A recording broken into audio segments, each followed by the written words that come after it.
Hi, and welcome to Watch It Played. My name is Rodney Smith, and in this video, we're going to learn the 2 to 5 player game, Stalk Exchange, designed by Christopher Chan and published by The Op, who helped sponsor this video. If you ask me, there's nothing more competitive than the garden stock market, where wheeling and dealing is replaced with planting and harvesting, as players try to ensure they're collecting the most lucrative flowers as values rise and potentially come crashing down. Are you ready to play dirty? Or at least play in the dirt? If so, join me at the table and let's learn how to play. To set up, put this market and garden board in the center of the play area. Now find these 5 square stock value tokens and stack them in any order onto the 0 space of what is known as the market track. These are the double-sided flower tokens. On one side, you'll find 25 of each of the 5 types of flowers in the game. On their reverse side, you'll find a smaller version of the flower they show on their front, along with this bulb symbol. Put all of these tokens into the labeled greenhouse bag, ensuring they're thoroughly mixed. Now have each person collect one of these garden sheds and a reference tile. We'll assume we have 2 players in this video, returning any extras back to the box. Each player now draws a number of random tokens from the greenhouse bag based on this table in the rulebook. So in our 2-player game, they each draw 12. You can look at your own tokens, but keep them a secret from the other players and hide them inside your shed. You may find it helps save space by stacking flowers of the same type together. And which side is face up doesn't matter, but I think you'll prefer to have the full flower side visible. The person teaching the game is now chosen to be the first player, or you can pick someone randomly. Either way, going from them in a clockwise order around the table, each other person becomes player 2, player 3, and so on. Now using this chart found in the rulebook, the related players collect a certain number of what are known as the CD business tokens. In our 2-player game, players 1 and 2 would each collect 3. You then return any leftovers back to the box. You'll keep these tokens behind your shed, but how many you have is considered public information. It's not meant to be a secret. In a 2-player game, you now draw random tokens from the greenhouse bag to set onto each space of this garden board that's marked with a B. If you had a game with 3, 4, or 5 players, you'd place tokens to cover up the butterfly spaces instead. It should look something like this when you're done. Next, you'll draw 6 more tokens, randomly filling the spaces of this stock exchange from left to right. When you're done, you can set the greenhouse bag to the left of the stock exchange, putting this empty compost bag on its right. And that's the setup. In Stock Exchange, you and the other players will be planting and harvesting flowers, which will cause certain types to increase in value. At the end of the game, you'll earn points for the flowers you have behind your shed based on the value those flowers grew to. But look out, because one or more of the flower types will crash at the end of the game and lose half their value. Have the most points at the end of the game, and you win. The game is played over a series of turns, starting with the first player, and then going in clockwise order around and around the table. And on your turn, you resolve 2 phases, starting with the action phase. You'll find this phase summarized on your player aid, and here you must choose and perform 2 basic actions. And there are 2 types to choose from. One is called planting, the other is called swapping. Since you must perform 2 basic actions in this phase of your turn, you'll either plant and then plant, or swap and then swap, or plant once and swap once, or swap and then plant. With that in mind, let's learn how each of the basic actions work, starting with planting. Here you pick any one flower token from this stock exchange and move it to any open space of this garden area, but flipped to its bulb side. Leave the space it came from empty. This will be refilled later. Why you might choose certain flowers over others to move to the garden and where you might choose to place them will make more sense once we know more of the rules. So for now, let's learn the other basic action, swapping. Here, you take any one flower from the Stalk Exchange and add it to your stock portfolio, which are the tokens in your shed. You then replace the token you took from the exchange with a token from your shed showing a different flower type than what you took. And those are the two types of basic actions, which you'll find summarized right here on your player reference. And although you must perform two basic actions during this phase, you may also choose to perform any number of extra actions by spending one of these CD Business tokens for each one. These optional extra actions can be performed at any point during your action phase before or after any of your basic ones. However, to perform an extra action, you must move a CD Business token from behind your shed to in front of it. And you won't gain any more of these tokens during the game. So in a two-player game like we have here, where each person started with 3 of these tokens, they will at most be able to perform 3 extra actions, and that's it. So what can you do with these extra actions? Well, you can simply spend one of these to do an extra basic action, either to plant or swap. Alternatively, a token can be used to perform a flush. Here, you must remove all of the tokens from this Stalk Exchange, adding them to the compost bag. Then you refill the exchange from left to right with new tokens randomly drawn from the greenhouse bag. Each player may only perform this flush action once per game. To show that you've completed your flush, flip the token you used face down as a reminder that you can't flush again. And those are the extra actions, and you'll find a reminder of these options right here on your player aid. And with that, we've covered the action phase of your turn, where you must perform 2 basic actions, and then you may perform as many extra actions as you want, assuming you have CD Business tokens to spend for them.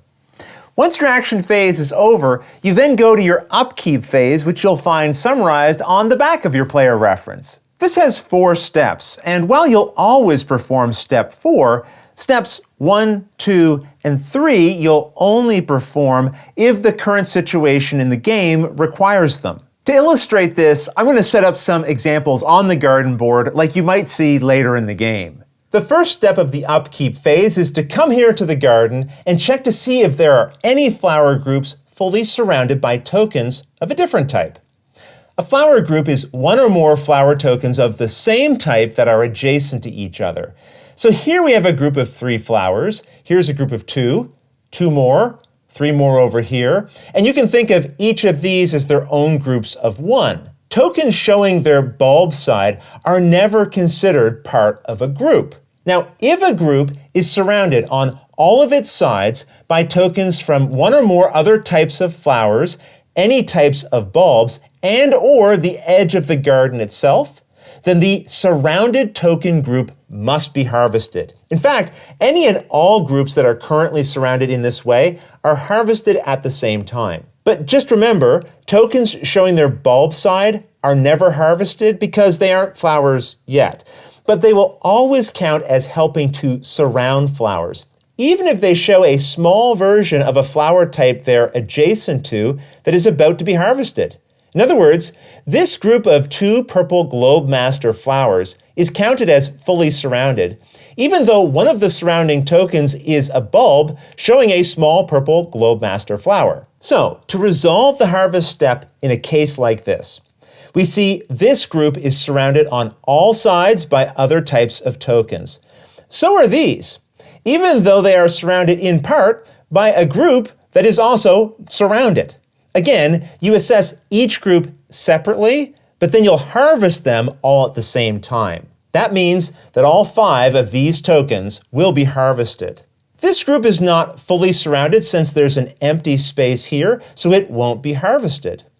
Once assessed, all of the tokens that will be harvested are now removed from the garden and just set to the side for a moment. Right after, you move to the second step of the Upkeep phase, blooming bulbs. Here, you flip any tokens showing their bulb side over to their flower side as long as they have at least 1 empty hex adjacent to them. So this would flip to its flower side, and so would this, and the bulb here. This bulb wouldn't because it does not have an adjacent empty space. In this way, bulbs placed in the garden during the current turn, which always come in on their bulb side, can't be harvested during the same turn. But once they're flipped face up, they'll be eligible to be harvested during future turns. Now we resolve the third step of the upkeep phase, updating stock values. Any flowers you harvested earlier in this phase are now added one at a time to the empty spaces of this market track, starting from the related space for your player count and going backwards. In a 4-player game, you'd start here and fill in this direction. If you have 2 players, as we do, you have the option of starting here for a long game or here for a shorter game, which you decide on as a group before the game begins. As you place the harvested tokens, the order they're added to the track doesn't matter. But for each token placed, advance their related stock value token on this end of the track that number of spaces. So in this case, we added 2 of these purple Globe Master flowers, so we'd advance its token 2 spaces. We'll then be adding 3 of these daffodil flowers, so we'd advance this marker to the 3rd space. If you ever think you might have forgotten to advance a stock value the correct number of spaces, just count up all of its tokens on this track, and the value it's sitting on should be the same amount. So again, steps 1, 2, and 3 of this upkeep phase, you only perform as the game requires. For example, in your upkeep phase, if there are no bulbs in the garden, you'd skip step 2, as there wouldn't be any to flip face up. That said, you always perform step 4. Here, you take the rightmost token from the Stalk Exchange row and put it into the compost bag. Then you slide any remaining tokens to the far right spaces of the track, and then fill in the empty spaces from left to right with random tokens drawn from the greenhouse bag. And that's how the upkeep phase and a player's turn ends. Then the next player in clockwise order takes their turn, and you'll keep taking turns until the game ends in one of 2 possible ways. One possibility is that after harvesting, you'll find that harvested flower tokens have reached or passed wherever the current highest stock value token or tokens are located on the track. The other way the game can end is if this greenhouse bag is ever empty. While players aren't allowed to examine the contents of the bag during the game, you can get a sense of how many tokens are left in the bag by feel. I should mention, when resolving the flush extra action, which you'll remember removes all the tokens from the Stalk Exchange and refills it from the greenhouse bag, you may find there are not enough tokens in the bag to fully refill the exchange. If so, refill as much as you can and then continue with your turn. Now, if you were to flush and there were no tokens in the bag at all, then the exchange will remain empty. And if this means you can't take any more actions during your action phase, then you'll move right to the upkeep phase of your turn. So, whether the greenhouse bag empties or a flower token meets or passes the highest valued stock token on the track, the current player will finish their turn and then the game ends. With the game over, you now check to see which flower stock token is highest on the stock value track. That stock busts, and you divide its current value in half, rounding up, moving its marker to that new value. If there are several tokens in the highest position, they all drop to the new value. So these 2 stocks in the highest position at 9 would drop down to 5. Now it's time for final scoring, and you can use the game's included score pad to make it easy. First, record the final value of each flower, which is represented by the position of their related stock value tokens on this track.